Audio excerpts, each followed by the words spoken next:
Descubro que mi hermano se casa con mi exnovia y me invitan a la boda. Mi nombre es Adrián.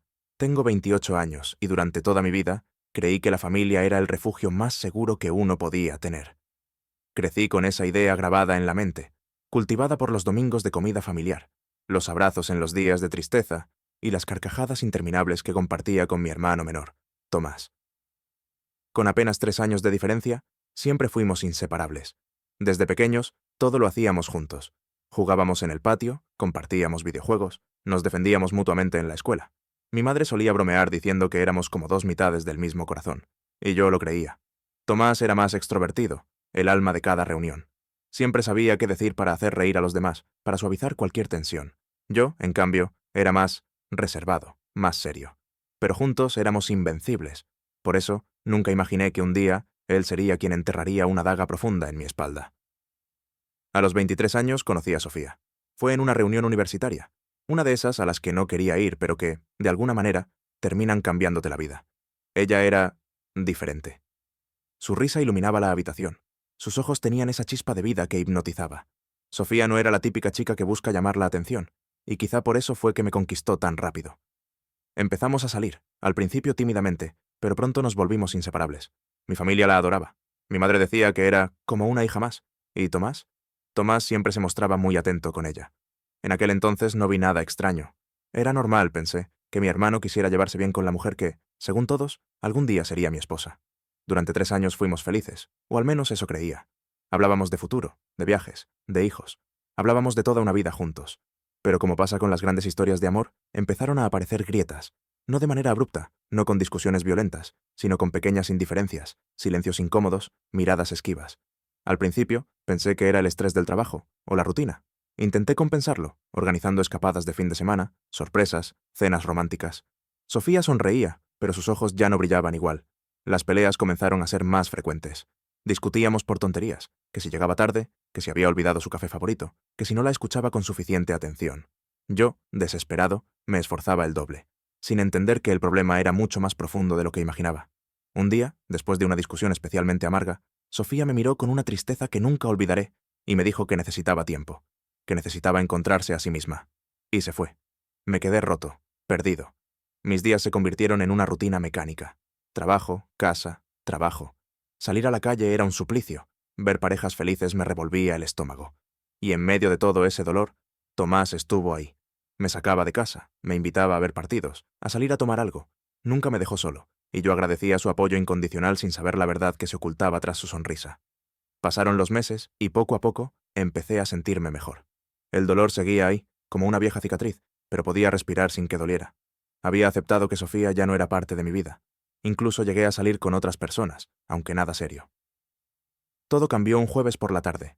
Al llegar a casa, encontré en el buzón un sobre elegante, de esos que solo se usan para ocasiones especiales. Pensé que era la boda de algún amigo de la universidad. Abrí el sobre sin demasiada atención, y mi mundo se detuvo. Tomás y Sofía. Sus nombres entrelazados en letras doradas anunciaban su boda. Mi hermano, mi exnovia, iban a casarse. Sentí que me faltaba el aire. Me senté en el primer lugar que encontré, sosteniendo la invitación con manos temblorosas. ¿Era una broma cruel? ¿Un error? Pero número. Ahí estaba la dirección, la fecha, todo perfectamente detallado. Una boda real, no un malentendido. Las preguntas me atacaron como cuchillas. ¿Desde cuándo estaban juntos? ¿Había comenzado todo mientras Sofía aún estaba conmigo? ¿Mi familia lo sabía? ¿Por qué nadie me lo había dicho? ¿Por qué me invitaban? Esa misma noche, mi madre me llamó, emocionada, diciéndome que esperaba verme en la boda. Intentaba sonar natural, pero notaba cierta tensión en su voz, como si temiera mi reacción. «Será un día muy especial para todos», me dijo. «Tu hermano te necesita a su lado. Me necesita». Colgué el teléfono sin saber qué sentir. La rabia, la tristeza, la traición, todo se mezclaba en un cóctel insoportable dentro de mí. No dormí esa noche, ni la siguiente. Durante días me debatí entre romper la invitación y olvidarme de todos, o asistir, mirarles a los ojos y exigir respuestas. Porque lo que más me carcomía no era perder a Sofía, sino perder a Tomás. Mi hermano, mi amigo, el niño con el que había compartido toda una vida, había sido capaz de herirme de la manera más cruel. Finalmente, tomé una decisión. Iba a ir a esa boda. No por ellos, por mí. Necesitaba entender. Necesitaba cerrar esa herida. Me miré en el espejo la mañana de la boda y apenas me reconocí. Los ojos apagados, la mandíbula tensa. Me puse el traje más formal que tenía y salí de casa con el corazón hecho trizas, pero con la determinación de alguien que sabe que, después de ese día, nada volvería a ser igual. Esta es la historia de cómo aprendí que a veces las traiciones no vienen de los enemigos, sino de aquellos que juras proteger con tu vida. Y créanme, lo peor aún estaba por venir. Actualización 1. La mañana de la boda amaneció gris, como si hasta el cielo compartiera mi melancolía. Me levanté temprano, aunque apenas había dormido. Me vestí en silencio, sin música, sin televisión, sin nada que rompiera esa calma tensa que se había instalado en mi casa desde que recibí la invitación. Cada nudo de la corbata, cada hebilla ajustada del cinturón, era una batalla contra las ganas de mandar todo al diablo. Conduje hasta el lugar del evento, una finca enorme a las afueras de la ciudad, rodeada de jardines impecables y fuentes de agua cristalina. Todo estaba perfectamente organizado, como si se tratara del escenario de un cuento de hadas. Flores blancas decoraban el sendero principal, y una suave melodía de cuerdas flotaba en el aire, impregnándolo todo de una paz irónica. Me estacioné lejos, como si inconscientemente quisiera mantenerme a distancia. Cuando bajé del coche, respiré hondo varias veces, preparándome mentalmente para lo que iba a enfrentar. Tú puedes hacerlo, Adrián. Solo sonríe. No les des el gusto de verte romper. Al entrar, varias caras conocidas me saludaron. Viejos amigos de la infancia, primos lejanos, antiguos compañeros de universidad. Todos me miraban con una mezcla de curiosidad y lástima. Sabían. Todos sabían. Y ahí estaba yo, el pobre idiota que iba a ver cómo su exnovia se casaba con su propio hermano. Una prima se acercó, fingiendo alegría. Adrián, qué bueno verte. No sabes cuánto te hemos extrañado. Asentí, sonriendo forzadamente, mientras mi estómago se retorcía. ¿Dónde están Tomás y Sofía?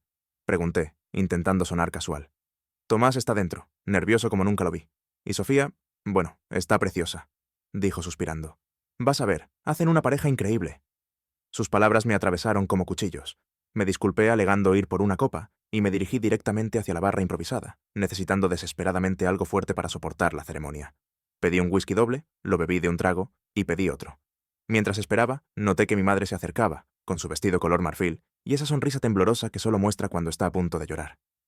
Adrián, dijo, tomando mis manos entre las suyas. Gracias por venir. De verdad, dijo, significa mucho para nosotros. Para nosotros. ¿En qué momento dejé de ser parte de ese nosotros? Quise preguntarlo, pero me limité a apretar sus manos en silencio. Tu hermano te quiere, susurró, como si eso pudiera arreglar algo.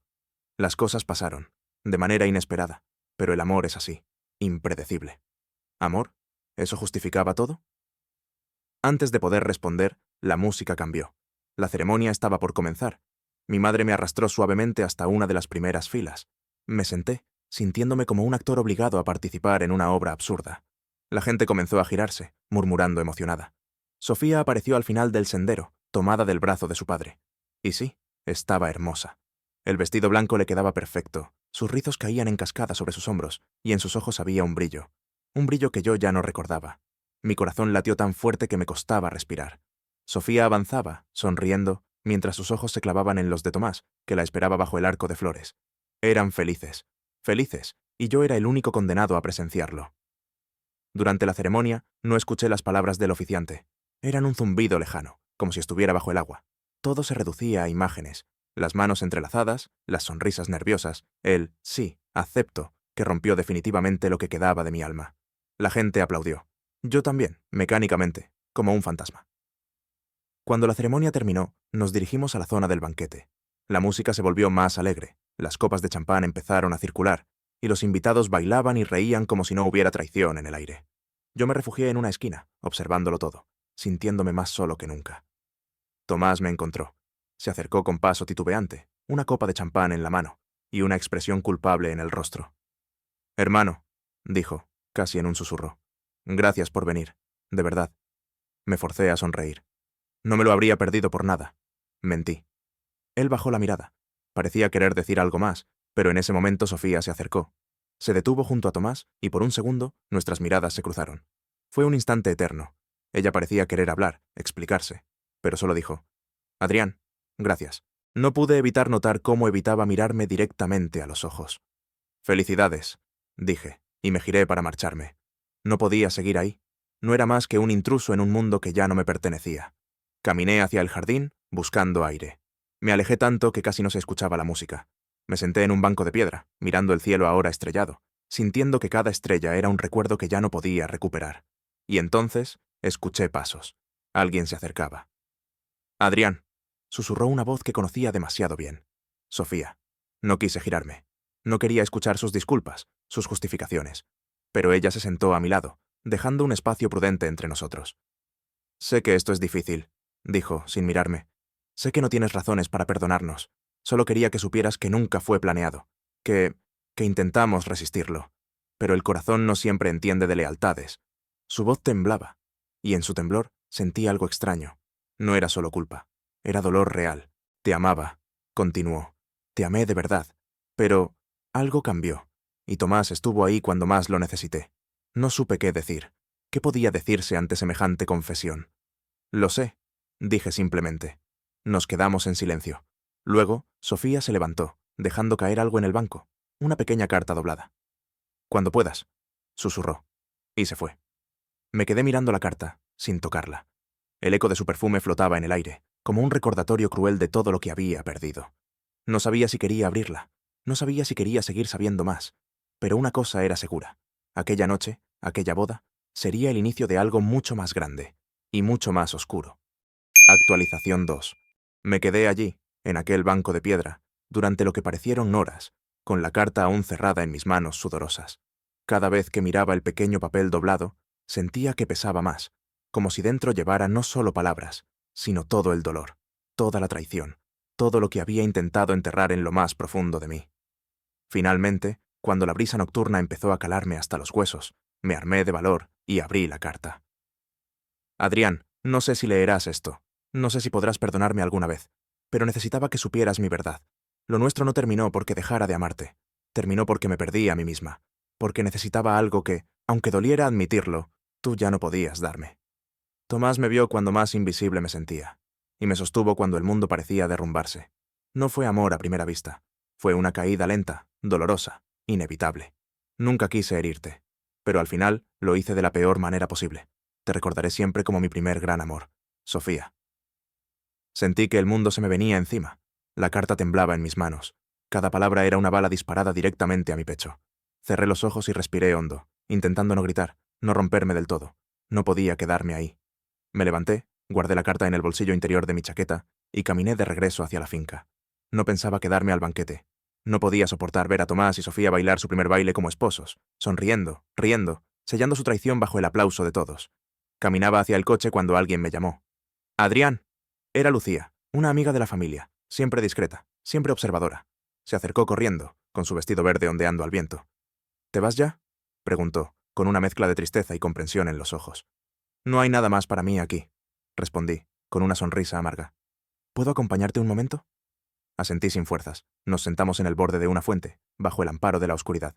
Lucía sacó un cigarrillo, me ofreció uno, y aunque hacía años que no fumaba, acepté. Inhalé profundamente, dejando que el humo quemara mis pulmones y adormeciera mis sentidos.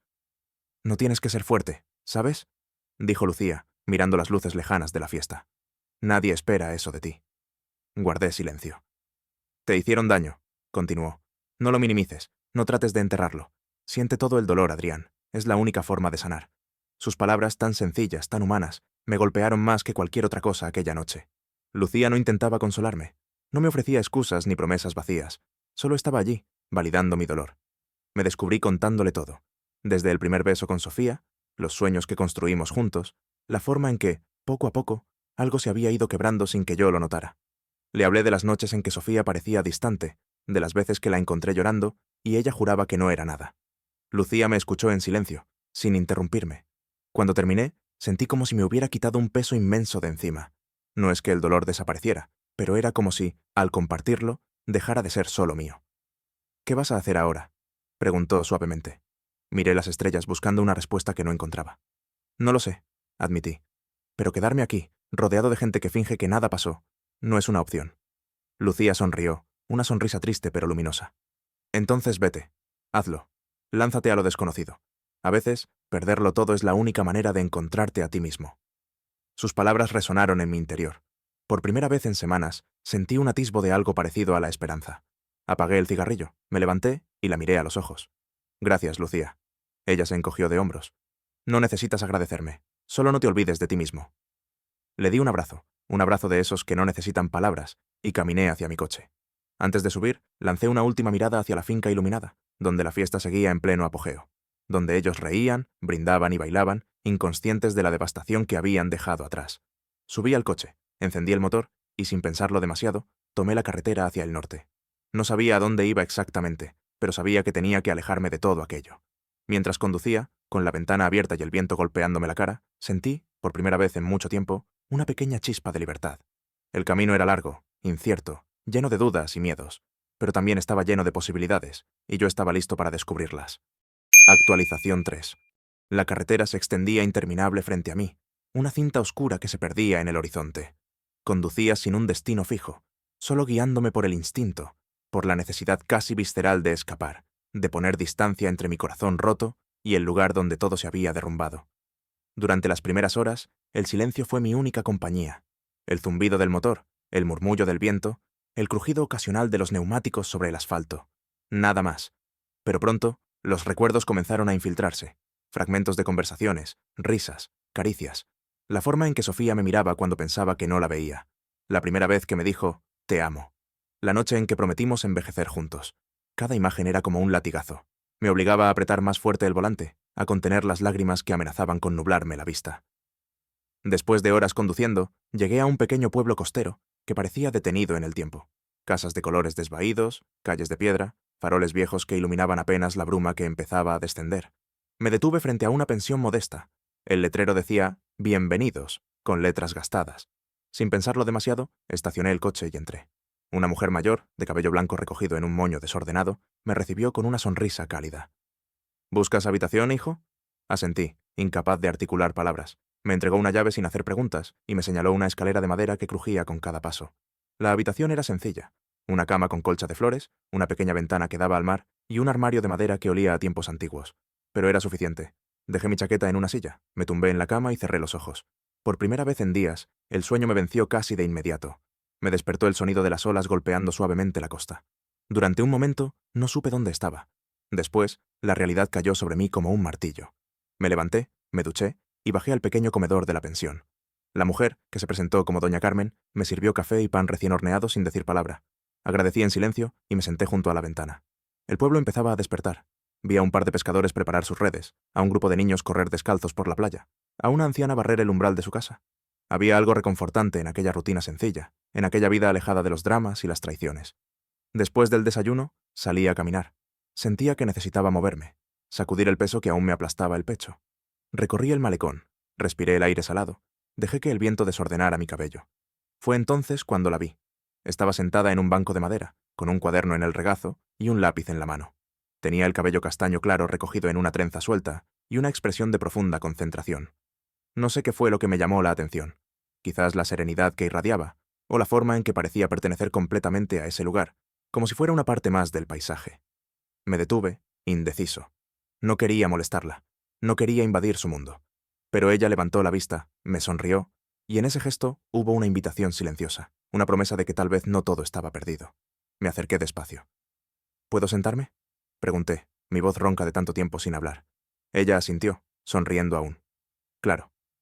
Nos quedamos en silencio unos minutos mirando el mar. Finalmente, ella cerró su cuaderno y me miró. «No eres de aquí», dijo, no como una pregunta, sino como una afirmación. Negué con la cabeza. «Number solo. Estoy de paso». Ella asintió, como si lo entendiera perfectamente. A veces, un paso es todo lo que necesitamos para encontrar un nuevo camino. Su frase me sorprendió. «¿Siempre dices cosas tan sabias?», bromeé, un poco incómodo. Ella soltó una risa suave. «Solo cuando encuentro almas perdidas». Me quedé mirándola, sin saber qué responder. Ella extendió su mano. «Soy Elena». Tomé su mano, cálida y firme. «Adrián». Durante el resto de la mañana, hablamos. No de nuestras heridas, no de nuestras pérdidas, solo de cosas simples, del mar, de los libros, de las películas, de los sueños que aún no habíamos abandonado del todo. Por primera vez en mucho tiempo, sentí que podía respirar, que podía ser simplemente yo, sin cargas, sin culpas, sin cicatrices expuestas. Cuando el sol empezó a caer, nos despedimos con la promesa implícita de volver a encontrarnos. Esa noche, en mi pequeña habitación frente al mar, abrí la ventana y dejé que el viento marino llenara el espacio. No sabía qué iba a pasar. No sabía si mi corazón roto podía volver a amar. Pero por primera vez, no tenía miedo de averiguarlo. Actualización 4. La mañana siguiente amaneció más brillante que las anteriores. El sol se alzaba lentamente sobre el horizonte, pintando el cielo con tonos de naranja y rosa. Yo desperté temprano, como siempre, pero hoy había algo diferente, una sensación nueva que no podía ignorar. Al levantarme, miré por la ventana y vi el mar, tranquilo y sereno, como si nada pudiera alterarlo. Me vestí rápidamente, decidido a dar un paseo por la playa. Aunque no sabía lo que buscaba, sentía que necesitaba ese espacio para pensar, para ordenar las emociones que seguían revoloteando en mi pecho. Cuando salí de la pensión, el aire fresco me dio la bienvenida, y el sonido de las olas era como una melodía suave, reconfortante. Recorrí la playa durante unos minutos, disfrutando del silencio y la soledad. El lugar tenía algo especial, una paz que no había encontrado en ningún otro sitio. Pero mientras caminaba, mi mente volvía una y otra vez a Elena, a esa sonrisa cálida que me había mostrado sin preguntar nada, a las palabras que había dicho, como si estuviera leyéndome el alma. Sabía que, en algún lugar profundo, algo había cambiado en mí. La angustia, el dolor por la traición de Sofía, empezaban a desvanecerse lentamente, como si el tiempo y el mar estuvieran lavando las heridas que llevaba cargando tanto tiempo. Pero a pesar de todo, no podía evitar preguntarme qué haría ahora. ¿Debía regresar a mi vida anterior, aquella llena de mentiras y engaños, o estaba listo para dar el paso hacia algo nuevo? Elena era una desconocida, pero de alguna manera, su presencia había alterado mi percepción de las cosas. Me sentía atraído hacia ella, no solo por su belleza, sino por su calma, su capacidad para estar en paz consigo misma. Era como si su propia serenidad me estuviera invitando a encontrar la mía. A lo lejos, vi una figura acercándose. Mi corazón dio un pequeño salto cuando reconocí a Elena caminando hacia mí. Estaba más tranquila que la primera vez, con una sonrisa en los labios, como si el mismo mar que nos rodeaba hubiera suavizado su alma. «Hola», dijo, acercándose con paso firme. «Hola», respondí, sintiendo una extraña calma al verla. «¿Te parece si damos un paseo juntos?», preguntó con una mirada sincera. Asentí sin pensarlo, y comenzamos a caminar a la orilla del mar, dejando que las olas rozaran nuestros pies descalzos. A pesar de que no intercambiamos muchas palabras, el silencio entre nosotros no era incómodo. Era como si ya nos conociéramos desde hace mucho, como si nuestros espíritus se hubieran encontrado en el momento exacto. «¿Sabes?», dijo Elena después de un rato, rompiendo el silencio. «A veces, solo necesitamos alejarnos para poder ver las cosas con más claridad».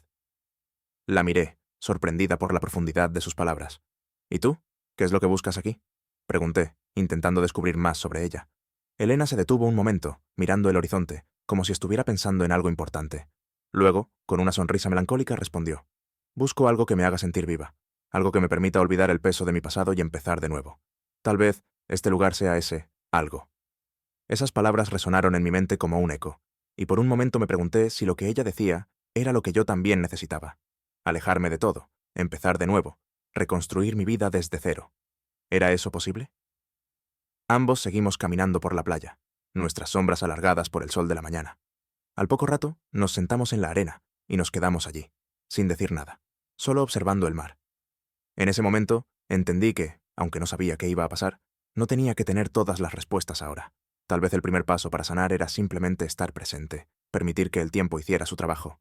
Y entonces, Elena me miró y con una sonrisa en los labios, me dijo: «A veces, la respuesta a todo está en dejar ir lo que nos hace daño». Esas palabras me calaron hondo, y por primera vez en mucho tiempo, sentí que tal vez había esperanza, que tal vez podía empezar a soltar las cadenas que me habían atado a mi dolor. El camino hacia la sanación no sería fácil, pero quizás no tenía que recorrerlo solo. Actualización 5. El sol ya estaba comenzando a descender en el horizonte, tiñendo el cielo con colores cálidos de naranja y púrpura. Elena y yo nos habíamos quedado en la playa hasta tarde, disfrutando de la compañía mutua sin presiones, como si el mundo exterior no existiera. El mar seguía su curso, inmutable, mientras nuestras conversaciones fluían con naturalidad. Sin embargo, mientras la luz del día se desvanecía, algo en mi interior me hacía cuestionar todo lo que estaba ocurriendo. No solo la atracción que sentía por Elena, sino también la razón por la cual había decidido quedarme tanto tiempo en este lugar apartado. Sentía que mi vida había tomado un giro inesperado, y no sabía si eso era algo bueno o si simplemente me estaba escapando de la realidad. «No tienes que quedarte aquí más tiempo, ¿sabes?», dijo Elena de repente, como si pudiera leer mis pensamientos. La miré sorprendida. «¿A qué te refieres?». «A todo esto, la playa, las conversaciones, la forma en que te siento más tranquilo, como si estuvieras buscando algo que no encuentras en otro lado. Pero la verdad es que no necesitas este lugar ni a mí para sanar. Tienes que encontrar esa paz dentro de ti mismo». Sus palabras me golpearon como una ráfaga de viento en la cara. No sabía qué decir. Sabía que tenía razón. Había estado buscando respuestas fuera de mí mismo, en el mar, en Elena, en la calma de este lugar. Pero al final, solo yo podía decidir cómo sanar mis propias heridas. Tal vez tienes razón, respondí en voz baja. He estado huyendo de todo lo que me lastimó, de lo que me hizo sentir pequeño, pero ahora creo que debo enfrentarme a eso, aunque me duela. Elena asintió con una sonrisa triste, como si supiera exactamente lo que estaba sintiendo. No había más palabras necesarias. Nos quedamos en silencio, pero esta vez no era un silencio incómodo, sino uno lleno de comprensión. Esa noche, mientras regresaba a la pensión, sentí una sensación extraña de libertad. Sabía que el camino hacia la sanación no sería sencillo, pero ya no me sentía tan perdido. Elena me había mostrado que, aunque todo parecía estar en ruinas, todavía había una forma de reconstruir mi vida, un paso a la vez. Al llegar a mi habitación, me senté frente a la ventana, mirando las luces de la ciudad que parpadeaban a lo lejos. Pensé en todo lo que había sucedido, en Sofía, en las mentiras, en los engaños, y luego pensé en lo que vendría después. Ya no quería seguir viviendo en el pasado ni atormentarme por lo que había perdido. Necesitaba mirar hacia adelante, por muy aterrador que fuera. Lo que no sabía era que el día siguiente traería consigo una sorpresa aún mayor, algo que cambiaría el rumbo de mi vida para siempre. Al amanecer, recibí un mensaje que me hizo el corazón latir más rápido de lo habitual. No era un mensaje cualquiera, era de Sofía. Al abrirlo, mi respiración se detuvo por un momento. Necesitamos hablar. Hay algo que no te he contado, algo que podría cambiar todo. No sabía qué pensar. ¿Era una trampa? ¿Un intento más de manipularme? A pesar de todo lo que había pasado, algo en el fondo de mi corazón me decía que debía escucharla. Necesitaba entender qué tan profundo era el agujero que ella había cavado en mi vida.